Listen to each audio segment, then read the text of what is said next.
Failed Arizona gubernatorial candidate Kari Lake has posted yet another allegation this week. Yeah, that's right. She claims that she is able to demonstrate massive fraud in the 2022 election. You know, the one that she lost because she's a loser. But okay. She tweeted bombshell testimony and said today's Senate testimony confirms nearly 40,000 ballots illegally counted, 10% of the signatures reviewed. I think all the election deniers out there deserve an apology. No.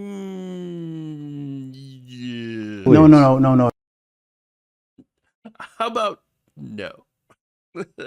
let's not. Okay, no apologies. Because your evidence is not actually evidence. It's not really even evidence of anything. So look, let's get into the details, okay? First, her central claim is that thousands of ballots didn't match voter signatures on record with the DMV. Therefore, since the signatures did not match, because they do a signature verification there, okay? Therefore, they must be fraudulent. Yes, that's right. That's what she says. Their signature change is different.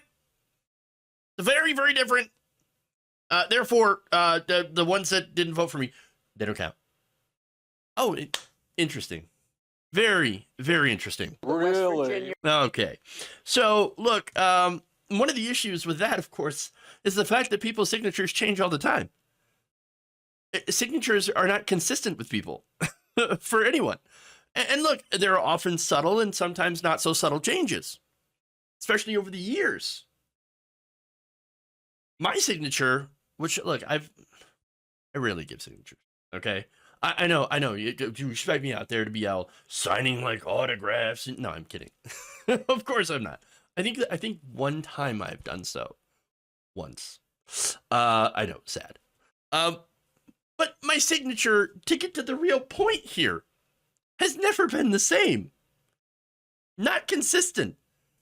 And by the way, my signature now would be different than a year ago, 2 years ago, 10 years ago. Different writing styles. Signature verification is a scam.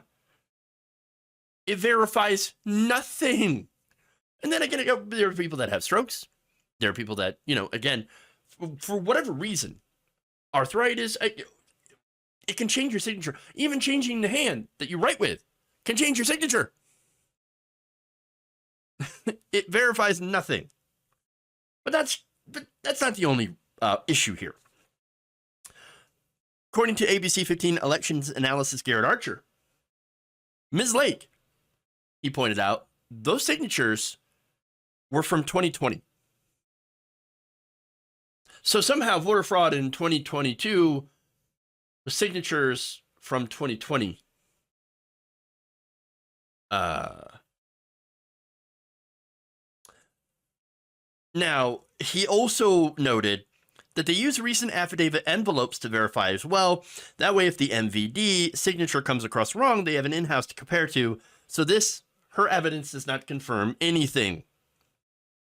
He also added, nothing about the signatures is public record, so her team would have no way of knowing except using a statistical guess, as they do not have access to all the reference signatures.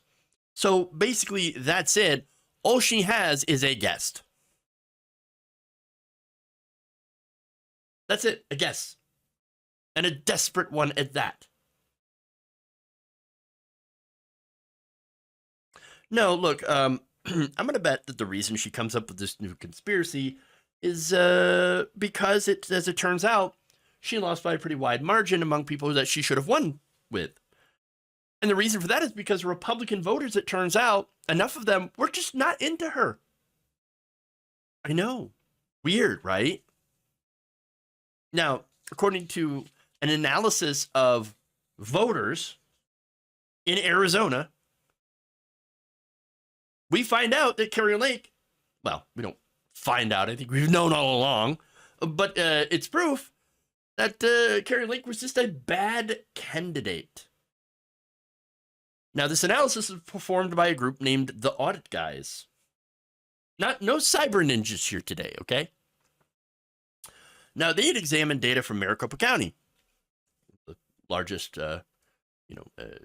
counties in Arizona, populated centers. But anyway, they found that her and Mark Fincham, another election denier, had lost a lot of Republican voters.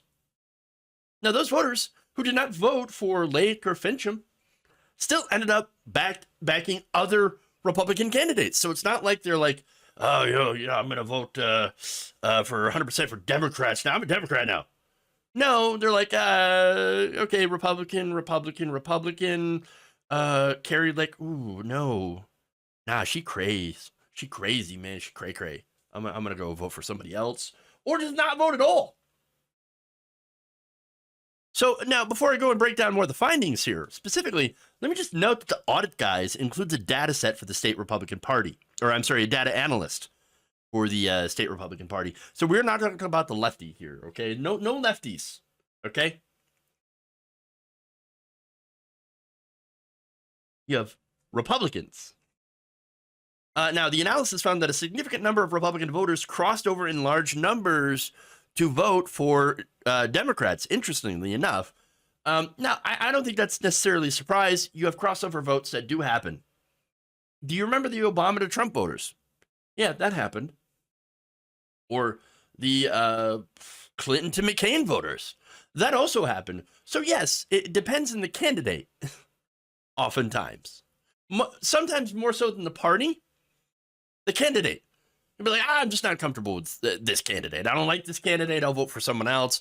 Maybe I'll vote for a Republican this time.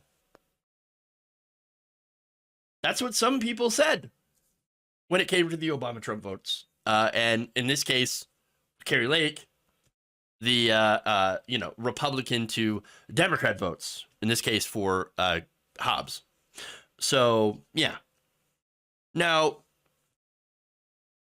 in Kari Lake's case, there were nearly 40,000 voters who did not vote for her, but voted mostly for other Republican candidates across 14 different contests. About 33,000 of them voted for now Governor Katie Hobbs, and some didn't vote for either of them or cast ballots for write-ins.